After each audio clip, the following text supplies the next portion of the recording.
Welcome back to Financial Counseling, Unit 5, Credit. So why is credit important? Let's think about that for a minute. Why do you think credit is important? A big part of it is so we can buy things that we don't have a lot of money for. I guess you could think of it that way.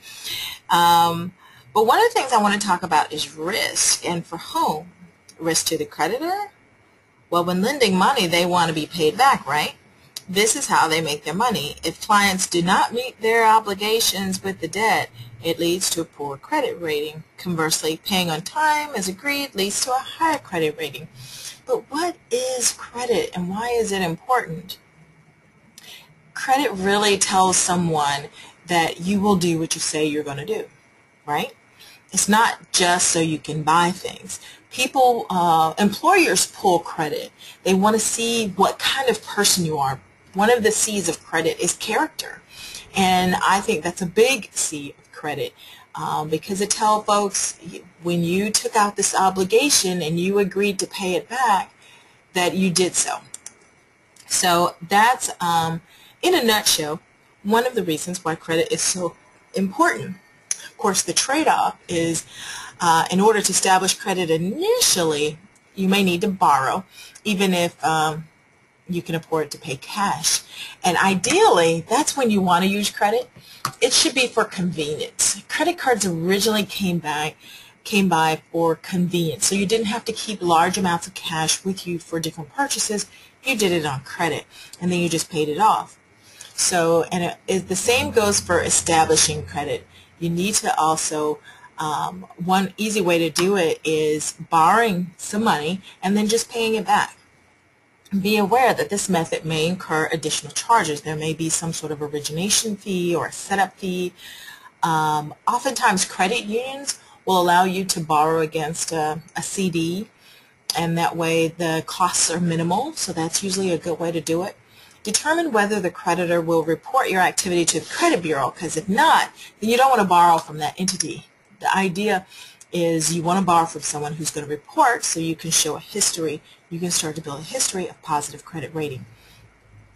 You can also pay utilities and other bills regularly. Although utilities don't necessarily report on a credit bureau, some lenders will look at what's called alternative credit, which is a letter from your utility company saying you've paid on time. You want to also establish a sound banking history. Use your debit card. Make sure you're not overdrawing your account. Apply for a secured loan or a secured credit card, and that way you're basically borrowing your own money. You use it regularly and wisely. Do it for small items. I oftentimes tell my clients, use it for something you would normally pay cash for and just pay it off at the end of the month. So for instance, you buy gasoline for your car every week, and let's say you've budgeted $40 a week for gas. Well, put that on a credit card.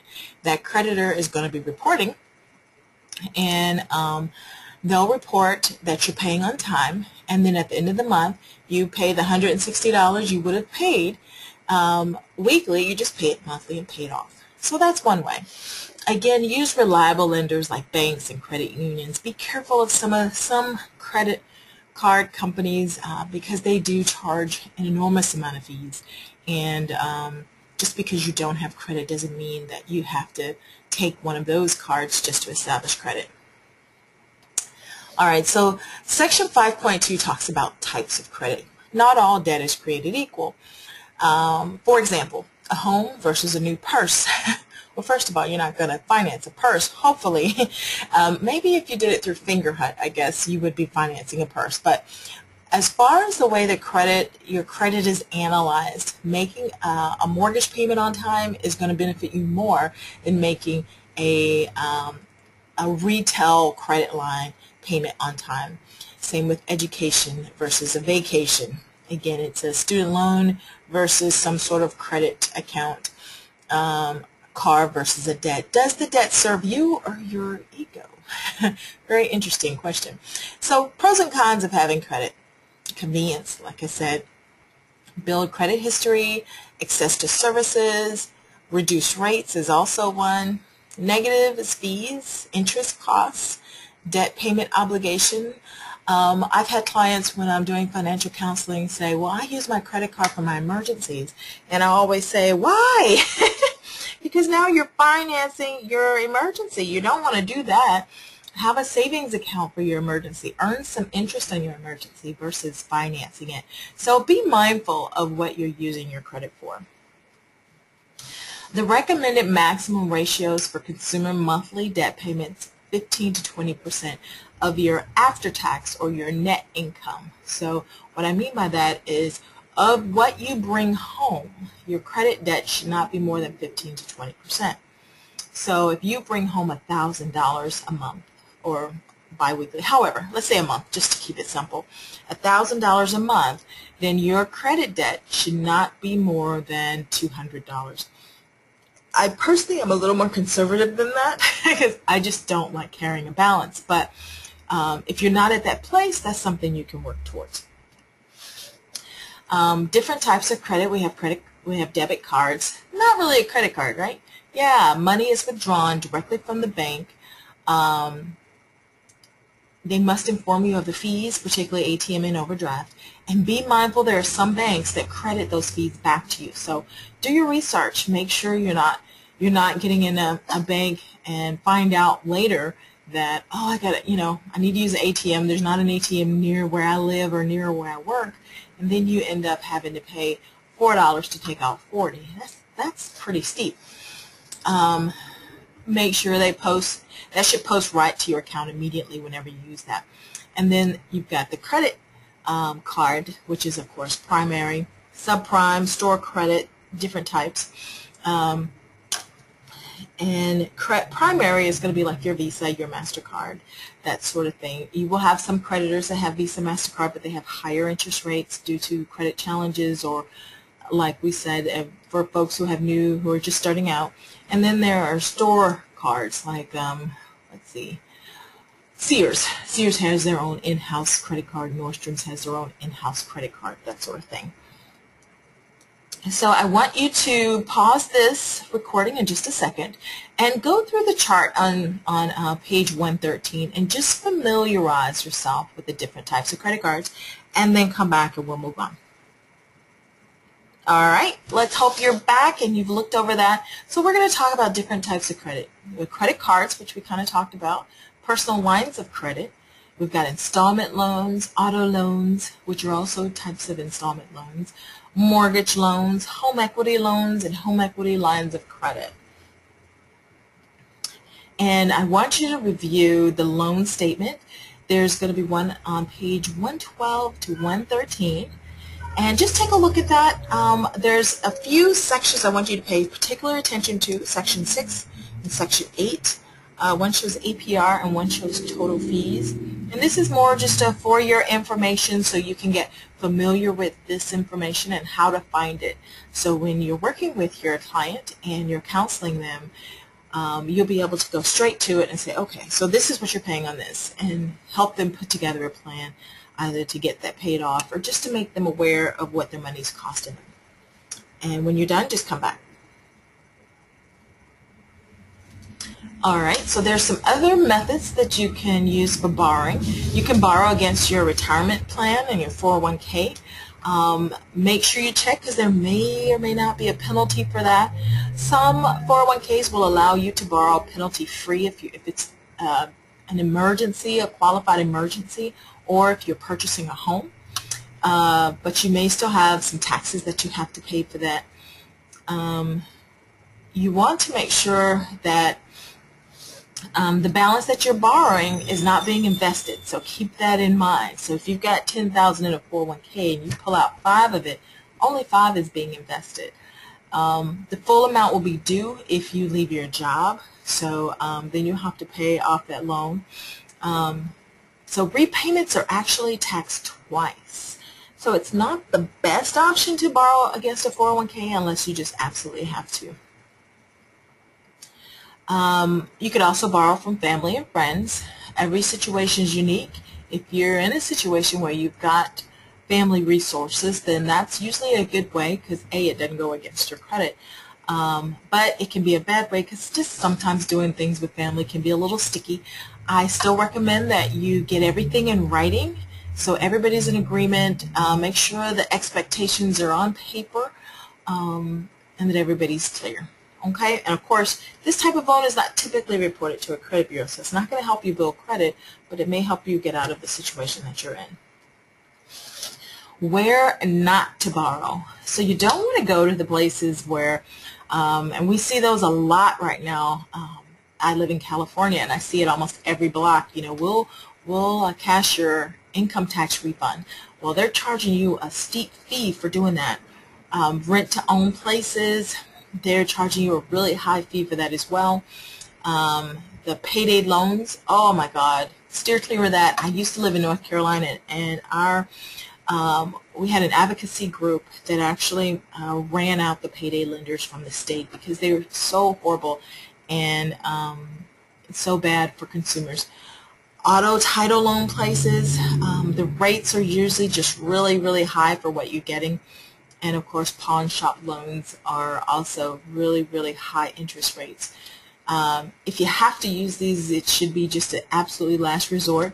But ideally, you want to counsel your clients to have that emergency fund that we talked about in the previous unit. So that way, if something comes up, they've got money they can pull instead of having to go to one of these places. So next, we're going to talk about credit metrics. And we know metrics are basically units of measurement. And that's what the bureaus are for, the credit reports and credit scores. Credit report, a record of credit is debt borrowed over the past 7 to 10 years, basically. It includes unpaid bills reported to the bureaus as well. So if they have a utility bill that never got paid, that can get reported on your credit report. So they want to be mindful of that. And the way this kind of works is it starts with the creditors in the middle, and the credit bureaus will assess the risk of a potential consumer and share that information with the creditor. And the creditor, in turn, will share the account activity back to the credit bureau. On the right side, as far as the consumer and the creditor is concerned, the creditor will lend the consumer money, and in turn, the consumer makes the payment. So that's kind of how this whole process works.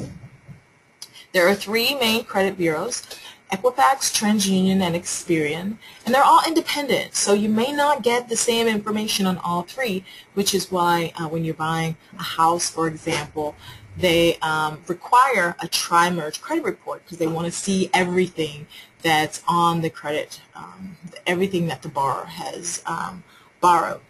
So each bureau uses proprietary undisclosed formulas to measure credit risk through a credit score.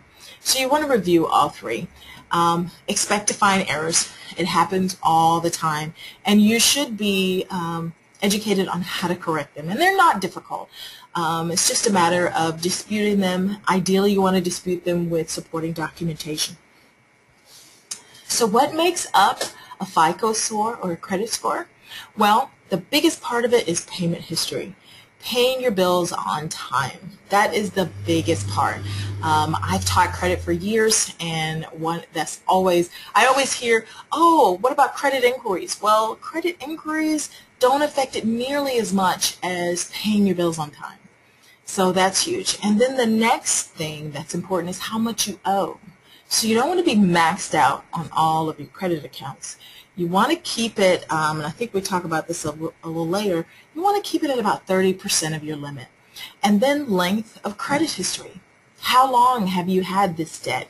So new debt can drop your score. Seasoned debt over 2 years, it's going to help once it's been at least 2 years old. 10 to 15 years is ideal. And then new credit accounts, of course, you get ding almost twice because you've got a new credit account, and then length of credit history, of course, is short because it's a new credit account. So be mindful of that. And then last but not least is types of credit used. So if you've got a lot of retail store accounts, that can have actually a negative impact over you having, a student loan or a mortgage or a car loan. So be mindful of those types of credit. Avoid credit score predictions. And that's not to be confused with programs such as, what's the name of it? I'm blanking out, but there is a company, that Credit Karma, that will make recommendations on helping you improve your score, but they don't predict. They just recommend, if you do this and this may help your score. What you don't want to do is sit with the client and say, if you do this, your score should go up by X amount of points. You don't want to do that. Absolutely. Because the algorithms that the credit companies use are different for each company, like we said earlier. And so you don't want to get stuck guaranteeing, basically, because as soon as you tell them that, they're taking that as a guarantee, that their score will go up by a certain number of points. You can say this should increase your credit or this should improve. And the FICO information that we just saw on the previous screen, that can be pulled off the web at myfico.com. This was pulled from a different source, but you can go to myfico.com for that information. And I oftentimes just have printouts from there that I share with my clients, so that might be a good way to do it. Here is just a small graph on how the credit score distribution and interest rates were by population in 2013. So it looks like 40% of the population actually had excellent credit. And you can see with the 760 score or better, you're getting a 5.78 interest rate. And then let's go to the opposite end. With a 500 to 579 score, you're getting a 9.49 interest rate. So it's really good, if possible, to establish positive credit. And that 579 to 619, that's going to be similar to someone with no credit. They're going to be considered a high credit risk, and so they're going to probably get those high rates as well. How do you increase your credit score? Well, you practice good money management habits. Again, paying on time over time. Keep the balances low, ideally 30%. Maintain a lengthy credit history. And let me point out, I've often heard clients ask me, should I close these accounts when I'm done? And I don't tell them what to do, but I do remind them that credit length plays a part in their score. So by closing old accounts, that can have a negative impact on the report. As a matter of fact, just having an old account and not using it is the same, just about, because they're not reporting regularly. So you want to, at least if you have an old account, make a purchase once every 6 months.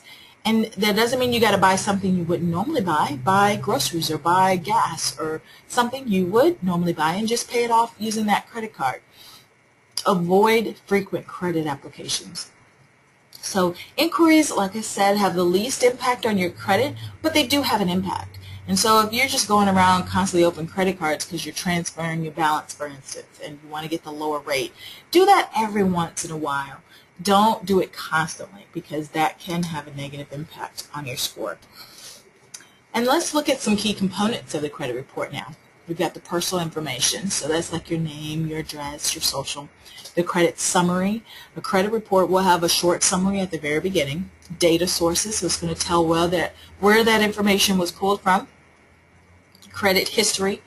Public record, so if there's a judgment, that should show up as well. Your address history, your employment history, any other names you may have applied for credit under, and then inquiries. Those will all be on your credit report. There is a sample credit report on pages 129 to 135.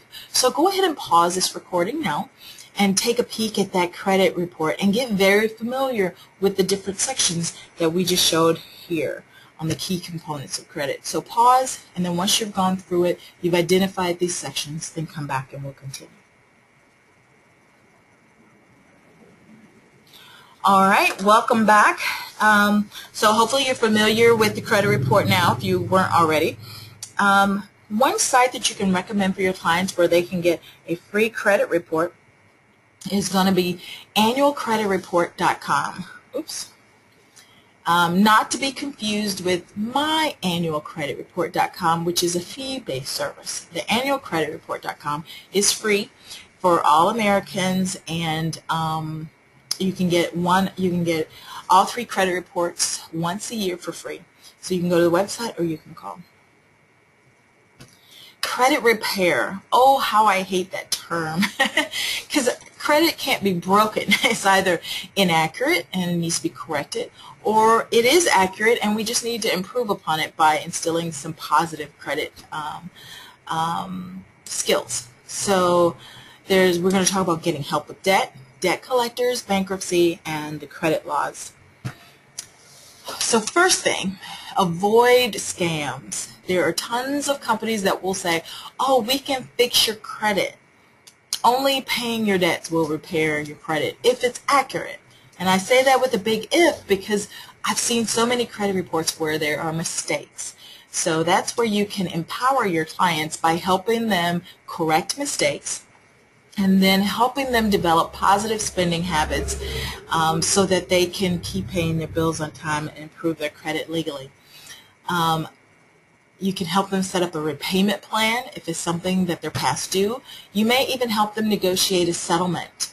Help them reestablish a positive credit history, which includes maintaining active accounts, maybe opening a secured account so they can start off a positive if they don't have, and I've seen this a lot where it's just collections because maybe it was someone who right out of college or right out of high school got a medical collection and then they couldn't get any other credit because only thing they had was a collection. So maybe help them open a secure account in that instance. You can help them, like I said, negotiate directly with their creditors, right with them in your office. You can pick up the phone, call the creditor and say, hey, I'm a credit counselor and I'm working with this client. We want to see what we can do and look at lowering or suspending payments, lowering or even waiving fees. You don't get it if you don't ask, right? So the best thing is ask and ye shall receive. Now, not always, but sometimes you do, so you never know. You can apply for forbearance or deferment if there's some mitigating circumstance that's going on. It's much less costly than paying for a credit repair service because a credit repair service, is usually, I'm not going to say always, but usually doing something hinky. So be careful of that.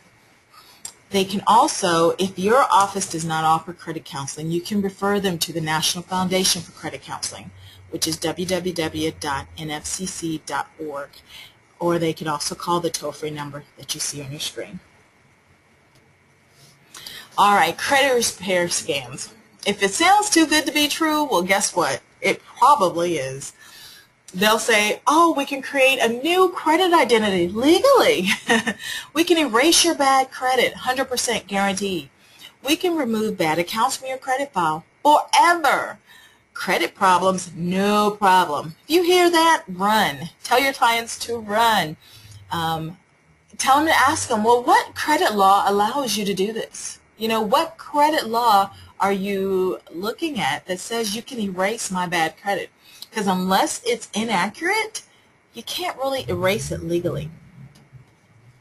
And some signs of a credit repair scam. If the company requests payment up front before any services are provided, not necessarily a credit repair scam, but it could be. It could be because credit counseling agencies that can help your clients also earn a fee. So I'm not saying the charging is a bad thing necessarily, but that's just a red flag.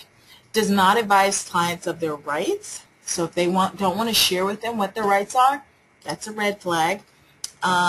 Recommends against contacting credit bureaus directly. Red flag. Claims it can eliminate any negative credit information, even accurate ones. Now that's the biggest red flag because if it's accurate, then what they're doing is illegal. So be mindful of that, or make sure you make your clients mindful of that. More signs suggest inventing a new credit identity by utilizing an employer ID instead of their Social Security. Red flag. Advises disputing all information on credit report despite accuracy. Red flag.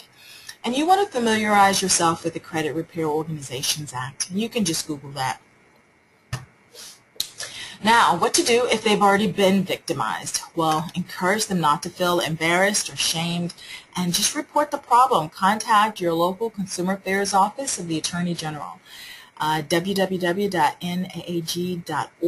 and that will help you access the list for your state. And they will get right on it for sure. Debt collectors. Now, debt collectors have certain requirements according to the Fair Debt Collection Practices Act. It's enforced by the FTC, and it prohibits debt collectors from abusive, unfair, or deceptive practices. Now, do they still do it? Yeah, but mainly, and people have to report it. You just have to report it. I've had many, many times to say, oh my God, they called and they talked to my child and they scared her and da-da-da-da-da. They are not allowed to do that. They're not allowed, but they won't stop unless we report them and hold them accountable. It covers personal, family, and household debt. It does not cover debts incurred from running a business. So if your client is self-employed and it's debt from the business, this doesn't cover them. But if it's personal debt, it definitely does. Debt collectors may not contact a borrower at inconvenient times, so before 8 a.m. or after 9 p.m. At the borrower's work, if notified verbally or in writing. So if you tell them, don't call me because I'm at work and I can lose my job, then they cannot do that anymore. And you should advise your client to keep a log of every time they call. Most people now have a smartphone. They can just put a little note on their smartphone for that particular debt and just make a note every time they call them. A client can request in writing to stop contact attempts. However, the collector can still contact the borrower to inform an impending action such as a lawsuit. So keep them aware of that. Other prohibited practices are harassment, false statements, which we hear a lot, making threats of imprisonment, garnishment, unless permitted by law, or legal action. So find out if your state allows garnishment of wages. If they don't, then a debt collector can't use that as a way to threaten your client. Engaging in unfair practices such as charging interest or fees not warranted in the original contract, that's not allowed. Now let's talk a little bit more about garnishments. A debt collector may pursue garnishment of wages only after suing a delinquent borrower in court and obtaining a judgment. Procedures to garnish a wage, like I said, vary state to state. Some allow it, some don't. Regardless, if your client's getting Social Security, SSI, or Veterans Benefit, they're exempt from the garnishment. So, and clients who receive a summons to appear in court should be advised not to ignore them. They should definitely go to court. Now, to file a complaint against a debt collector, again, go to the State Attorney General's office. You can also file a complaint at the FTC. Bankruptcy. Now, before we get into bankruptcy, are we attorneys? No, we're not. So are we going to give legal advice? No, we're not. Good. I just wanted to make sure we were all on the same page there. Filing for bankruptcy can force creditors to eliminate or restructure debts. We know that. However, it should be considered a last resort, not a quick fix. There are definitely costs involved, so they need to make sure they have that money, and the costs are not cheap. It will have a serious long-term impact on their finances. It can remain on their credit report for up to 10 years, and not all debts can be eliminated. So if it's child support or student loans, federal debts, then that cannot be eliminated. The bankruptcy court will do a means test to determine their eligibility, or actually the attorney will usually do that. They must participate in a pre- and post-credit counseling with a government-approved credit counseling agency, and you can go to the dog.gov to find it. You should never, let me say this again, you should never advise a client on whether they should file bankruptcy or not. All you can do is refer them to a bankruptcy attorney, and you should refer them to 3 so you can make sure you're not steering them in one direction or another. The Chapter 7 bankruptcy is the one where client assets are sold and divided among the creditors. Remaining debts are discharged, so they're wiped away.